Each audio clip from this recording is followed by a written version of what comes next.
after he becomes a Christian. This is Romans 7. I know that nothing good lives in me, that is in my sinful nature, for I have the desire to do what is good, but I cannot carry it out. For what I do is not the good I want to do. No, the evil I do not want to do, this I keep on doing. Now if I do what I do not want to do, it is no longer I who do it, but it is sin living in me that does it. And then he goes on to say, who's going to save me from this body of death? And who does he say? Jesus is going to save me from this body of death. But even after you become a Christian, you still struggle with the sin nature.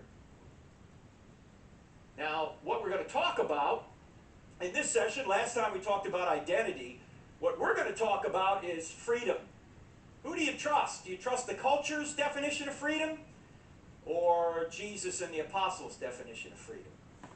And freedom's a big thing. I don't know anybody who protests against freedom, do you? Down with freedom. No, everybody wants freedom. And freedom actually requires boundaries. It requires boundaries. You're not going to get anywhere if you just try and drive on any part of the Earth's surface or, into the ocean. You're not going anywhere. The reason we can get places is because we stay between the lines. It's safe if you stay between the lines. If you go outside the boundaries, you're going to hurt yourself or others. And it actually might feel really good to just take off and blow through that guardrail and go airborne. It might feel really good for a few seconds. For a few seconds until you come back down to earth, right? And this is kind of a metaphor for sin. It feels good for a little while until you come back to earth. The boundaries are there for our benefits, not to stop our enjoyment, but to actually put us in an environment where we can enjoy God's creation. As you know, the proverb says, the prudent see danger and take refuge, but the simple keep going and suffer for it. It's really the church's fault because we gave up on society 100 years ago. We went anti-intellectual. We got out of everything other than clergy and missionary work, and we said everything else is secular. And then we wonder when we take the godly people out of the culture goes godless. Right? It's really ultimately our fault.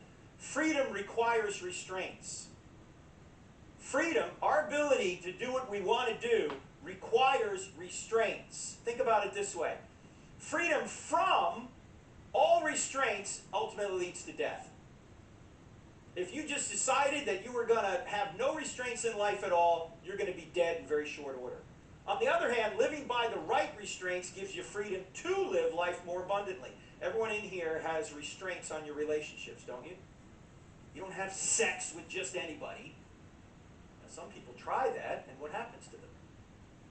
They don't live life very abundantly. They find themselves addicted, diseased, and ultimately dead. You have freedom financially, but you have restraints on your finances, don't you? If you just went out and bought everything, anything you wanted without any regard for how much money you had, you'd be in ruin. You have physical restraints. Physical restrictions. You don't just eat anything you want. You don't just do anything you want, especially when you get into our age, right? You kind of choose the activities that you engage in wisely.